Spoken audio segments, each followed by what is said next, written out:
Hi, JoAnne. It's so good to see you. It is really wonderful to be with you too. So, I wanted to talk to you about your experience when you went to law school and what it's like compared to young women today who come into Temple's Law School. What is the difference? Well, it's 40 some years later. Yeah. And in that regard, the world is both really different and really the same. I will say this, Marianne, when I started law school, it was, I'll give away my age, 1973. We were just coming off the social unrest of the 60s, and there was still a lot of belief that the world could be better. And a lot of people going to law school back then believed that lawyers were going to be instrumental in making those changes. And I see again these years students deciding that they want to become lawyers because they believe that there is still room for the world to be better, and they view lawyers as having a chance in doing that. I imagine it's much easier for a woman today to get into law school. Was it difficult for you? It was the 70s when law school started admitting more women. My class had probably 25%. It wasn't until the late 70s that we started to get to the point where women were half of the class. So that's been certainly different over the Wow. past year. All right. So you talked about when you were entering law school and the civil rights movement was preparing us for a better world. Did that happen? Where are we now? Um, that's a really hard question for me to answer because if you had asked me that a short 3 or 4 years ago, I would have answered it differently. We certainly didn't make it to where we should be. When you look at the women CEOs in the Fortune 500s or women managing partners, I mean, we're not where we should be, particularly when you look at positions of leadership. But when you look at positions of access and influence on a variety of levels, there's been so much more openness to difference and others, I thought. And then I have to say that I'm not so sure that we weren't living in some kind of fictitious bubble where we believed that the opportunities we were given were real and not grudging, and generous and not um, small, and and willing and not regretful. And so I think that um, we've lost a lot of ground over the last few years in terms of where we are. And when I say the we in that, I really mean everybody that is not the quintessential worker, whoever that is. And what I mean about that is, we still don't have enough disabled people represented in the workforce and in leadership. We don't have enough gender other. We don't have trans people. We don't have gender nonconforming. We still have too many categories where they're just anonymous and we don't even see them. But now the difference is it's okay to say, I don't care. That's the difference. For many years, we were working towards a better America. Hmm. And I, for one, thought that we had all kind of agreed on that. And we wouldn't have all agreed on what the better America looked like. I got that. It got defined in different ways. Now I feel like we don't even really see that as a goal.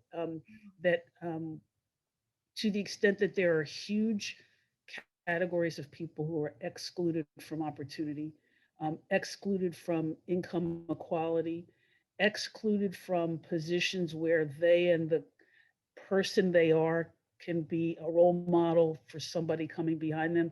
We don't even care about those as goals anymore. And I have to tell you, it breaks my heart. Hmm. Yeah. Yeah. Do you think though, in the recently, like actually while the pandemic was happening, there was such an upswell of um, activism. Do you think that maybe people who before weren't active said, okay, wait, this is not okay. I didn't know that was happening. So now I'm going to speak up. And does that give you any hope? I do think that has happened. I think COVID has exacerbated some of the slippage that I just referred to and made it much more well known. And so I think you're absolutely right. There are people that said, I'm not good with what's happening. Yeah. I hadn't realized what was happening in my country, and I'm not happy, and I am going to join the fight in whatever way I can do that.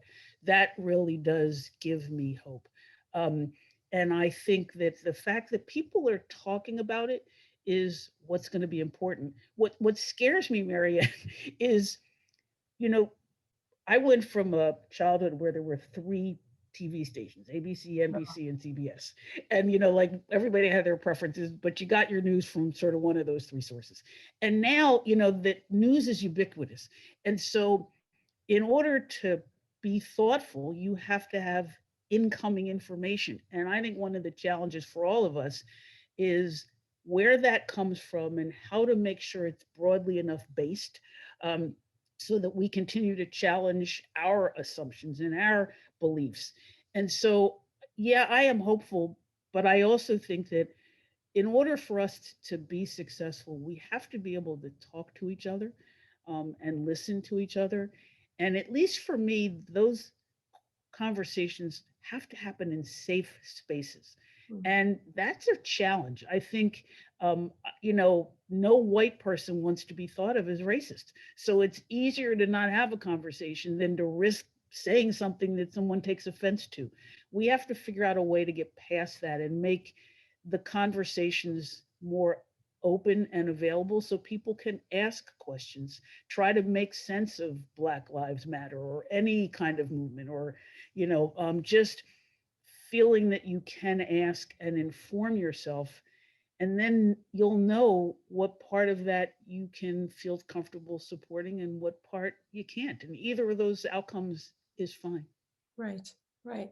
So I know at Temple, you were instrumental in making changes to allow minorities and women to come into law, to want to come into law, and to use their degree for social change.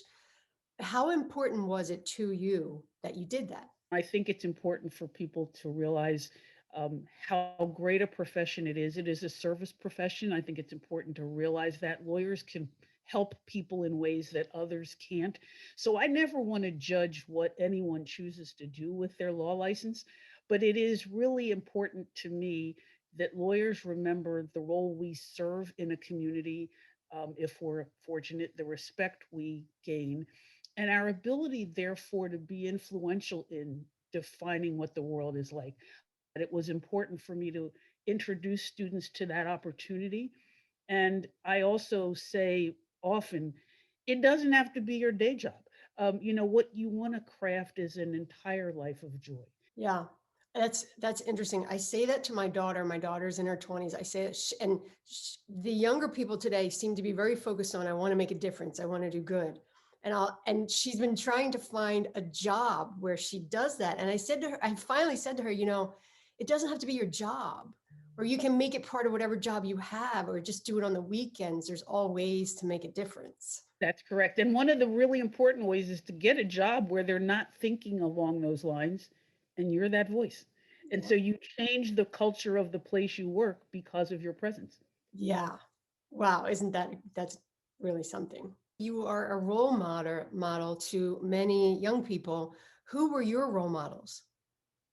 It's interesting. That was harder for me when I went to law school. I'd never met a lawyer. I'd never even really heard of or thought much about a woman of color, a woman lawyer of color. So I missed and was able to realize the absence of, yeah, I want to be like that. I Yeah. want to be like her. I didn't really have that. And one of the things that I want young people to realize is the difference that they have the ability these days to say, I'd like to be that. And then, like, see if you know somebody who knows that person. Get an informational interview. How'd you get that job? What's it like? Do you even really like it?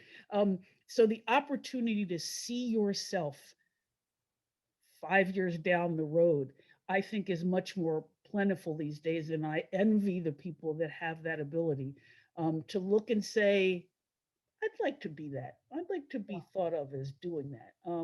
And equally, as I say, no is as important to realize as yes. Because one of the things that happens if you don't really know where you're headed, somebody goes, how about going this way? You're like, oh, okay, sure. How about this way? I can do that too. Um, and you wind up losing your way. So I think it's important, not that we can set our future, we can't. Yeah. But I think it's important to think about the things that you think will bring you professional satisfaction and then to chart a path to get there. And I'm really glad that there's so many more women out there who can be that Yeah. destination.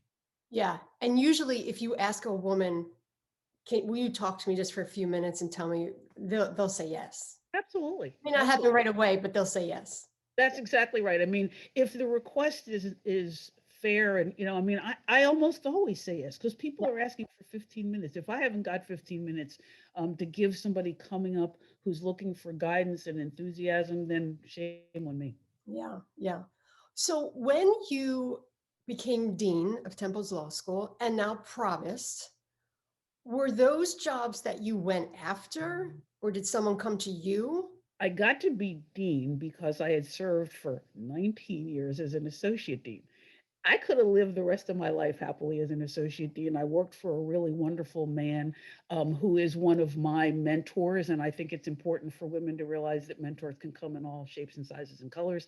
Sure. Um, and so he, I didn't realize during those years was making sure that I had every experience I needed if I chose at the right time to put my hat in the ring. When he decided to step down, um, he encouraged me and let me know that he thought I was ready. And so um, that was a job that I ultimately had to raise my hand for. Moving to provost, interestingly, was not that. That was a request that was made of me by the then president. He and I had gone to the same undergraduate institution, even though not at the same time. He was younger than me. But, we had that relationship. He was the president of Temple. I was the dean of the law school. He said, would you consider taking on the position of provost? And I have always taken the position I will do whatever I am asked if I'm able. So I said, sure. It was not a job that I ever aspired to, quite honestly, Mary. And people often say, no one grows up and wants to be a provost. It is, as some people say, it's like being a fire hydrant and the rest of the world are dogs. Um, um, it's a very challenging job. So in your very incredible career, is there a time where you thought to yourself, okay, I've made it? You know, if by that question you mean, do I reflect on where I've come to? I do, because my parents were not college educated. My mother was a secretary, my dad was a laborer. And when I think about what I have been able to have as opportunities, I'm very appreciative of that. But if you think about I've made it, I'm done, good for me. No, I never have had that sense. I don't, part of it's because I've not set a chart with a goal. If I'd grown up thinking I really wanted to be a dean of a law school, it would probably have happened that I said, did that. Yeah, Um, I didn't even think about being a lawyer, let alone being a professor, let alone being a dean. So I can't say that I've ever had that point of either of pride of accomplishment or even of exhalation.